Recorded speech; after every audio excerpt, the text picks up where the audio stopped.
하나님의 뜻으로 이 세상을 주님 앞에 올려드리고 하나님 나라를 이 세상 가운데 다시 펴기 위해서 가장 중요한 것이 무엇일까요? 힘일까요? 하나님의 마음일까요? 하나님의 능력일까요?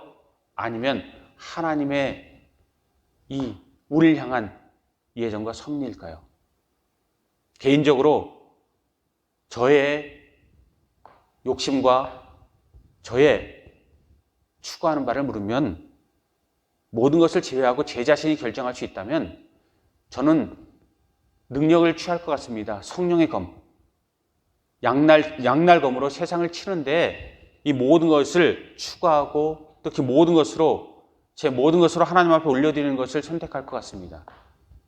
그런데 중요한 것은 저의 선택이 아니라 하나님의 선택인 줄 믿고 교회의 선택인 줄 믿고 말씀의 선택인 줄 믿습니다. 그리고 하나님의 뜻인 줄 믿습니다.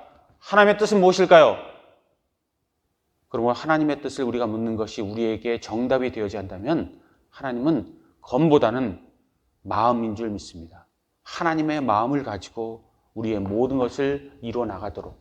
그래서 예수 그리스도가 능히 할 수 있는 능력이 있음에도 불구하고 그 능력을 버리고 하나님의 뜻을 가지고 하나님 앞에 하나님의 마음을 가지고 세상에 새로운 변화와 능력과 하나님 나라의 새로운 길을 여셨듯이 하나님의 마음이 우리에게 있어야 하고 그 마음으로 세상을 변화시켜 가야 하는 줄 믿습니다.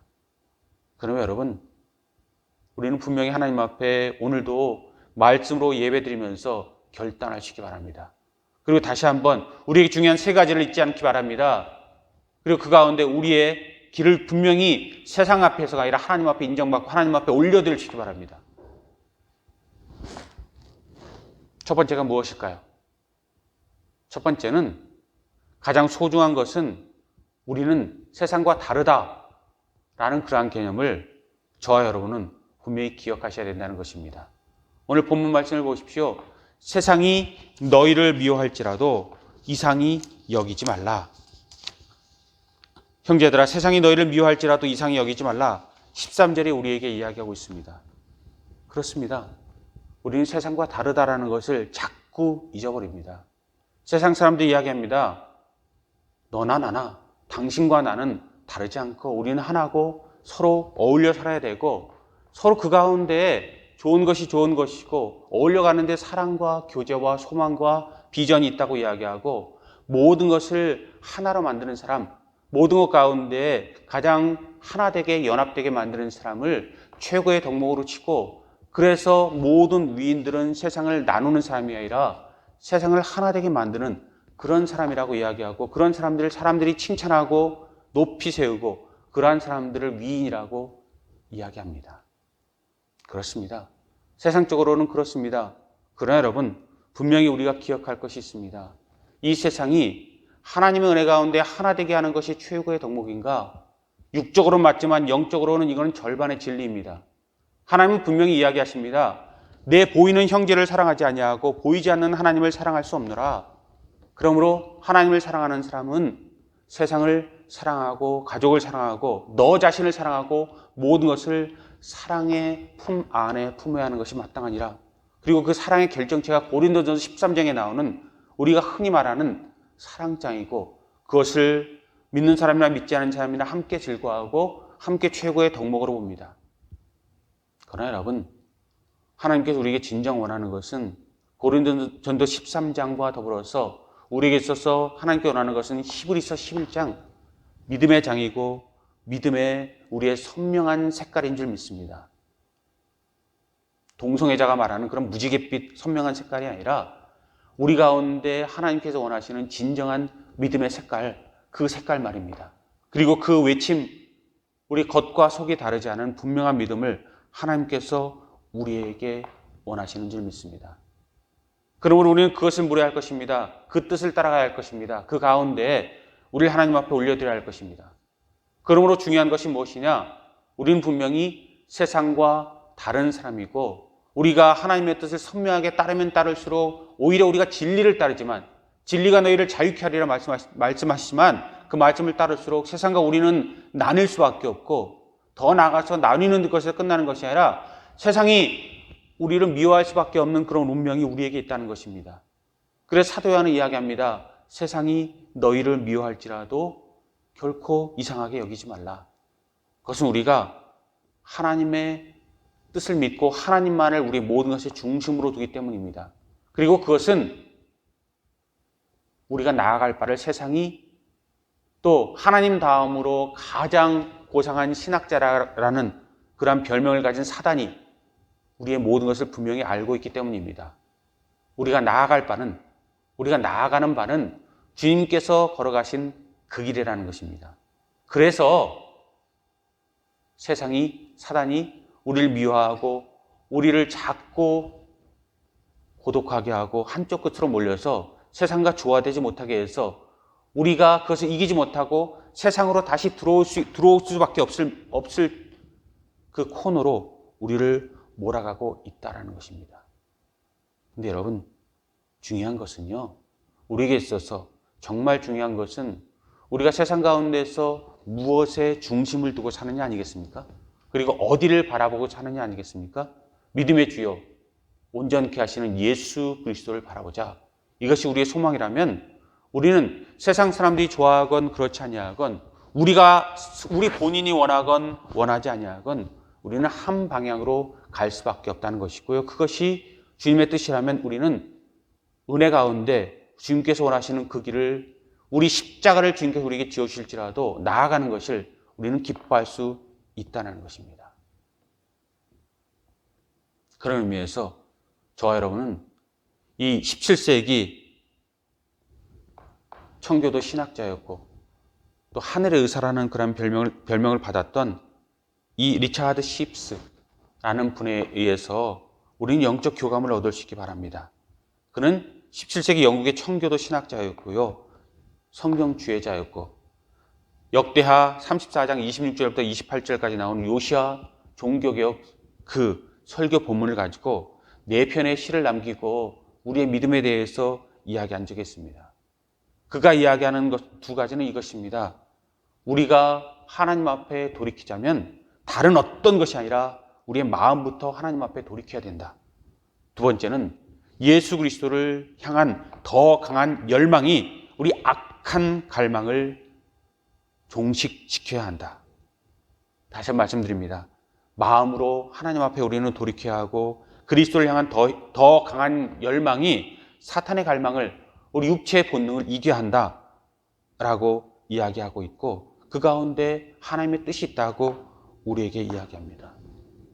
그러므로 두 번째, 우리가 이 리처드 십스의 영적 교감을 보면서 우리가 깨달아야 할 것은 세상을 살아가면서 혼돈의 골짜기를 우리가 지날 때 우리가 알아야 할 것이 분명히 있다는 것입니다.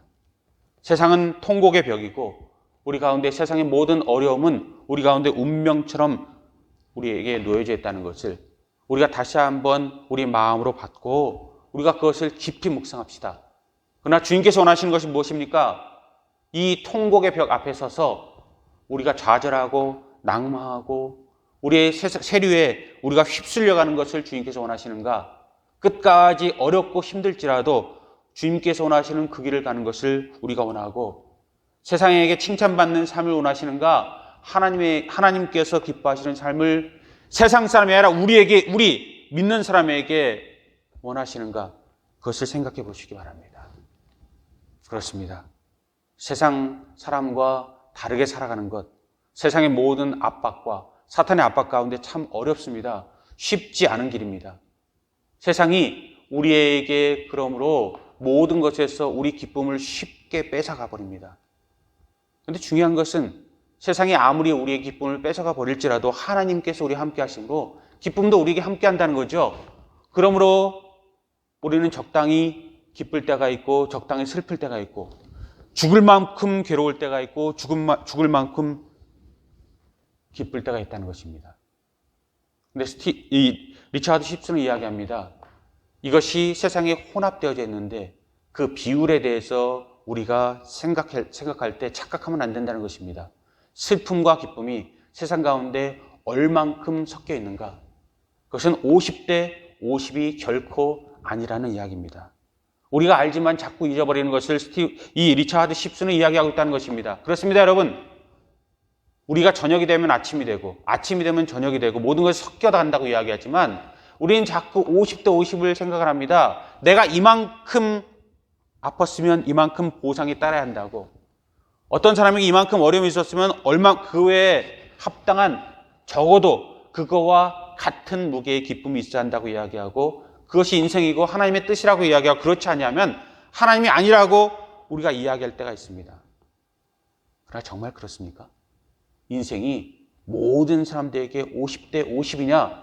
그것을 우리가 생각해 볼 필요가 있다는 것입니다. 우리가 역사를 통해서 배울 수 있는 교훈은요, 결코 역사는 50대 50이 아니라는 것입니다.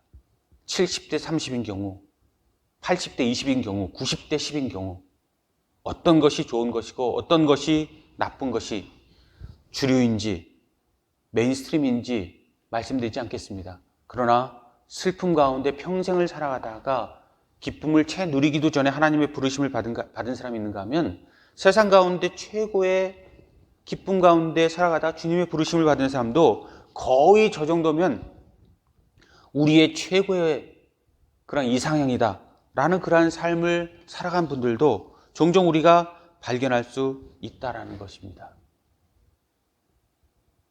그런데 우리가 중요한 것은 정말 우리가 생각할 것은 이 중에 우리에게 있어서 하나님의 뜻은 하나님은 우리에게 물결로 설명할 때가 있다는 것입니다. 영적인 물결은 무엇이냐? 우리는 하나님 앞에 하나님의 영으로 지음받은 사람들입니다. 그러므로 하나님의 영을 우리에게 주셨을 때 우리 영의 싸움과 영적인 모든 흐름은 하나님 앞에 일생의 그러한 과제이고 일생의 은혜입니다. 그런데 그 가운데 사단의 타락과 교만과 인간의 악한 본성으로 우리 가운데 다른 물결이 생겼고 그 물결이 우리를 지배해 나가고 그 물결 가운데 우리가 그 영향력을 벗어날 수 없습니다. 그리고 그 영향력은 우리에게 급류처럼 우리 휩싸고 우리 능력을 넘어서는 그런 물결로 쓰나미처럼 허리케인처럼 우리를 휩쓸고 핥히고 지나갑니다. 전 세계의 기상이면이 인간을 무력화시키는 것처럼 우리 모든 것을 휩쓸어 나가는 급류가 분명히 사탄과 세상과 우리 인간의 악한 본성과 그리고 살아가는 모든 삶 가운데 우리에게 놓여져 있다는 거죠. 그런데 십수는 이야기합니다. 급류가 우리를 휩쓸어 가므로 하나님의 지속적인 우리 가운데 영적인 모든 싸움보다 육적인 싸움이 우리 가운데 앞설 때가 있다. 그것을 우리가 그 싸움에 이기거나 졌다고 해서 자랑할 것도 아니고 또 부끄러워할 것도 아니다. 급류 가운데 싸워서 이길 사람은 없기 때문이다. 그런데 여러분, 정말 중요한 것은 급류와의 싸움에서 이겼느냐 졌느냐 그 문제가 아니라는 것입니다.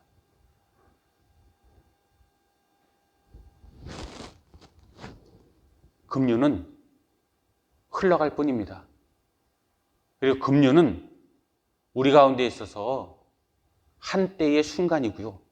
가장 중요한 것은 영적인 모든 순간이 우리 가운데 어떻게 흘러가느냐고 그 가운데 어떤 결실을 맺어가느냐입니다.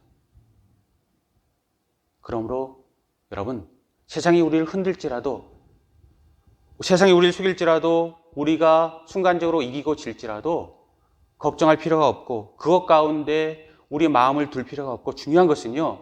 우리가 세상 급류에서 이겼다면 하나님 앞에 감사하고 더욱더 겸손하고 세상과의 싸움에서 졌을지라도 우리가 더욱더 마음을 하나님 앞에 드리고 그때도 더욱더 겸손하고 우리에게 정말 필요하고 우리가 정말 나아갈 길이 우리에게 막혔다면 사방의 에워싸임과 아픔과 슬픔 가운데 우리가 있다면 애통하시라는 것입니다.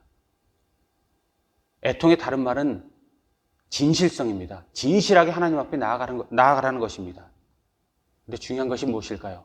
애통하는 마음으로 끝나고 그 가운데 머물러 있는 것이 하나님의 뜻이 아니라는 것을 우리는 생각해 볼 필요가 있고 제가 드리고 싶은 오늘의 말씀의 세 번째 결론과 오늘 우리에게 주는 사망에서 생명으로 사도 요한의 그 뜻도 우리에게 같은 것을 이야기하고 있다고 저는 믿습니다. 그렇습니다. 애통에서 개혁으로 하나님의 모든 은혜는 우리에게 애통에 머물러 있는 것에 하나님은 우리가 만족하지 말라고 이야기하신다고 저는 믿습니다. 그리고 그것이 하나님의 말씀의 은혜이고 우리 핵심인 줄 믿습니다. 정말 어려운 일이 있다면 기도하고 또 기도하십시오. 하나님 앞에 겸손하고 교만을 버리고 마음의 1%까지 완전히 뜯어 고치십시오.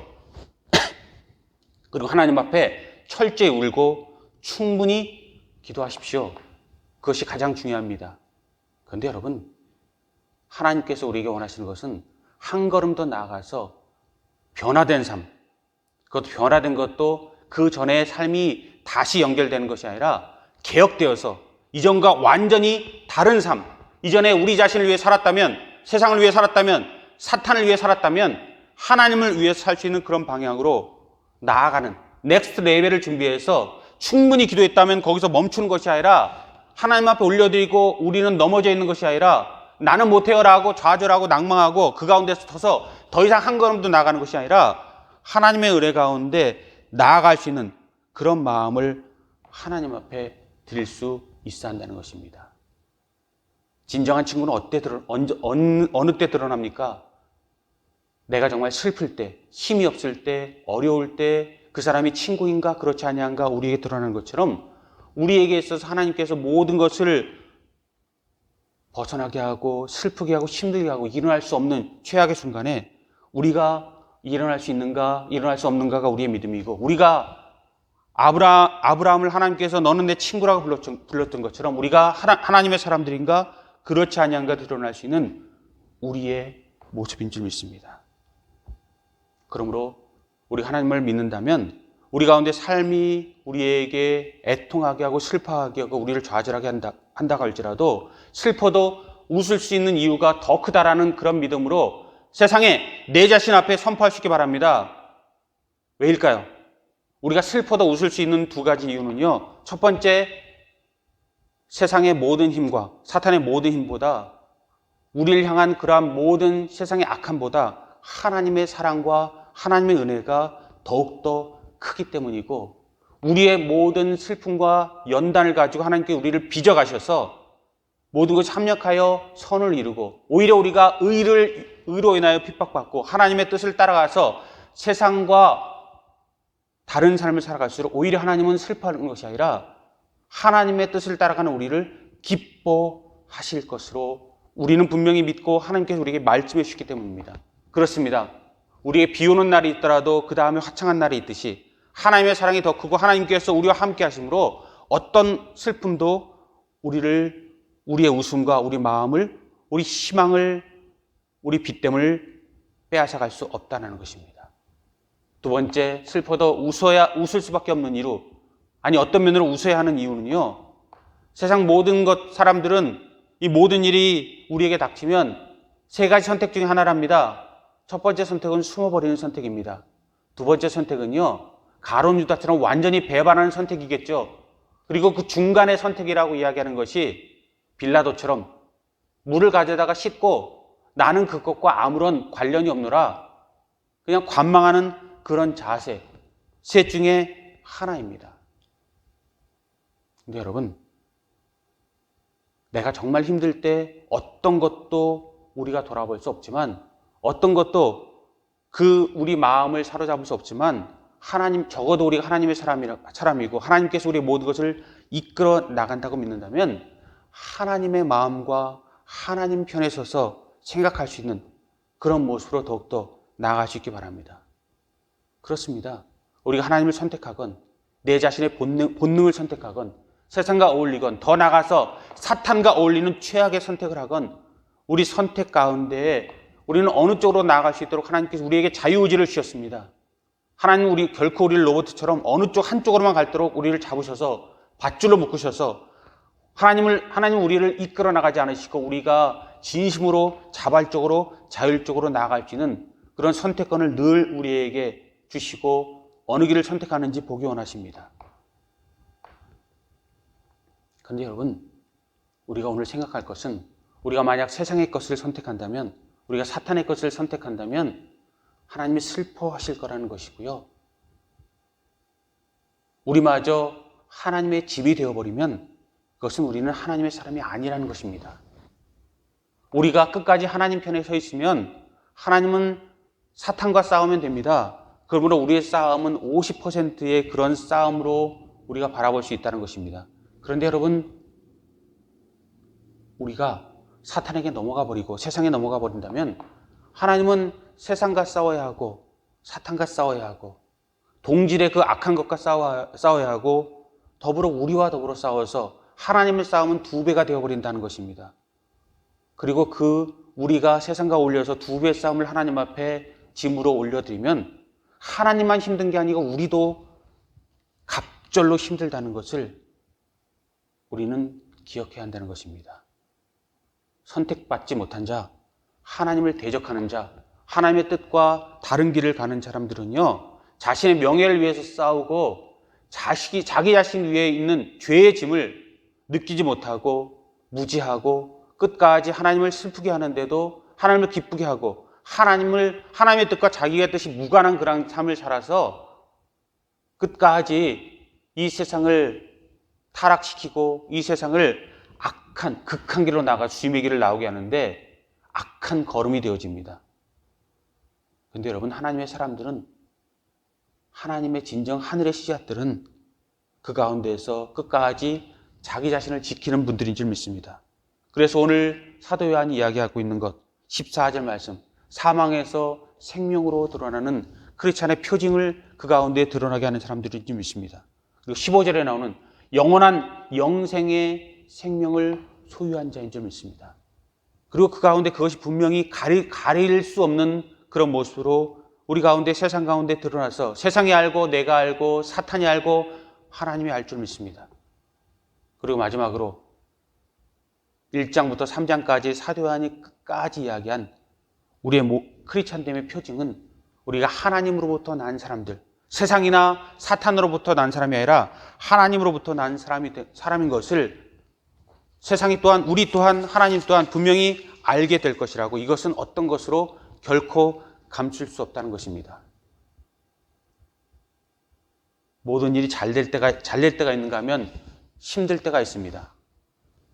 국가적으로도 마찬가지고 세상적으로도 마찬가지고 교회적으로도 마찬가지고 가정적으로도 마찬가지고 우리 개인적으로도 마찬가지입니다.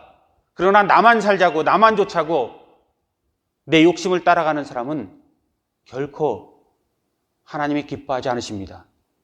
육적으로도 세상적으로도 그렇고 교회적으로도 믿음적으로는 더욱 그렇습니다. 그러면 여러분, 세상이 어려움 가운데 주님을 대적하는 반대길을 갈 때 어느 길을 갈지 분명히 선택하십시오. 그리고 더 나아가서 교회적으로, 가정적으로, 내 믿음이 흔들리고 그 가운데 우리가 무엇인가 선택해야 할 때도 하나님을 선택해서 결론을 말씀드리면 그리스도의 사람이 되실 수 있기 바랍니다.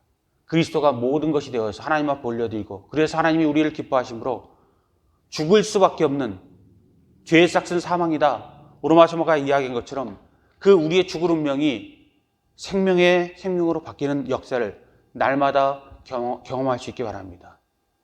그리고 가운데 더욱더 힘을 내서 주님 앞에 나가서 우리에게 일어나는 하나님의 멋진 역사를 우리 가운데 이뤄가십시오. 사도 바울은 로마서 7장과 8장에 분명히 이야기합니다. 사도행전 로마서 7장에 오호라 나는 공고한 존재로다. 누가 이 사망의 무에서 나를 건져낼까 탄식하고 절망의 극단까지 내려갑니다. 그런데 8장에서 그가 무엇이라고 이야기합니까? 성령의 법으로 내게 생명이 임했노라고, 그리고 이 생명은 누구도 빼앗을 수 없는 것이라고 7장과는 전혀 다른 그런 기쁨에 대해서 사도 바울이 이야기하고 있습니다.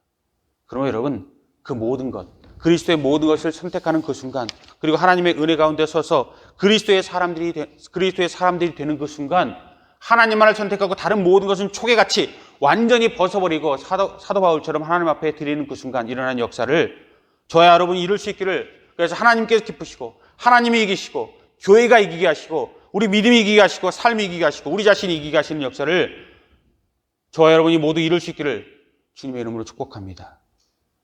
그리스도는 모든 것이라는 시를 마지막으로 읽어드리고 기도하고 말씀을 마치고자 합니다. 한번 들어보시고 하나님께 나에게 어떤 마음을 주시는가, 어떤 음성을 주시는가 한번 생각해 보시기 바랍니다. 그리스도는 모든 것, 전에 나는 축복을 구했네. 그러나 이제 그리스도만 구하네. 전에 나는 체험을 구했네. 그러나 이제 그리스도 말씀만이네. 전에 나는 은사를 구했네. 그러나 이제 그분 자체를 구하네. 전에 나는 치유를 구했네. 그러나 이제 나는 그리스도만 구하네. 전에 나는 애쓰며 시도했네. 그러나 이제 완전히 신뢰하네. 전에 절반의 구원만 알았네. 그러나 이제 완전한 구원을 누리네. 전에 나는 그분을 끊임없이 붙들었네. 그러나 이제 그분이 날 붙듦을 누리네. 전에 나는 계속 표류했네. 그러나 이제 그분께 닻이 내려졌네. 전에 나는 바쁘게 계획했네. 그러나 이제 믿음으로 기도하네. 전에 나는 조급하며 걱정했네. 그러나 이제 그분이 걱정을 가지셨네. 전에 내가 원하는 것을 구했네. 그러나 이제 그리스도가 말씀하시네. 전에 나는 지속해서 구하였네. 그러나 이제 끊임없이 찬양하네. 전에 내가 일하였네. 그러나 이제 그분이 일하시네. 전에 나는 그분을 이용했네. 그러나 이제 그분이 날 사용하네. 전에 나는 능력을 구했네. 그러나 이제 전능자 그분만 원하네. 전에 자신을 위해 했었네. 그러나 이제 그분만을 위해 있네. 한때 나는 예수품을 구했네. 그러나 이제 그분이 보물이 되었네. 한때 내 등잔이 꺼져갔네. 그러나 이제 등잔은 밝게 비추네. 한때 나는 죽음을 기다렸네. 그러나 이제 영광의 오심을 바라네. 우리 소망은 휘장 안에 견고하게 놓여졌네. 모든 것 안에 영원히 모든 것이신 그리스도만을 단지 찬양하네. 모든 것은 그리스도 안에 있고 그리스도는 모든 것이시네. 모든 것 안에 영원하신 모든 것이신 그리스도만을 단지 찬양하네. 모든 것은 그리스도 안에 있고 그리스도는 모든 것이시네. 그렇습니다.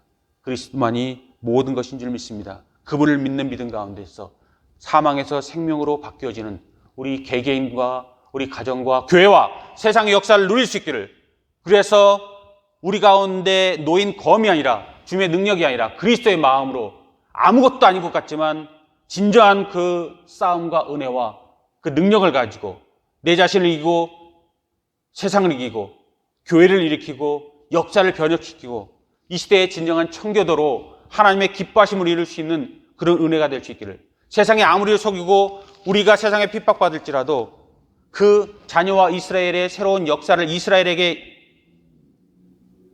주고 새로운 역사에 일어나갔던 요셉처럼 성령의 역사를 이룰 수 있기를, 가인이 아니라 아빌이 되고 사울이 아니라 다윗이 될 수 있기를, 그리고 주님의 뜻을 따라서 끝없이 세상 사람들을 주님 앞에 이끌었던 어떤 사람들처럼 우리도 하나님의 사람들로 마지막 주님 만날 때 주님이 가장 크게 기뻐하시고 두 팔 벌려 맞이할 수 있는 주님의 사람들 될 수 있기를 주님의 이름으로 축복합니다.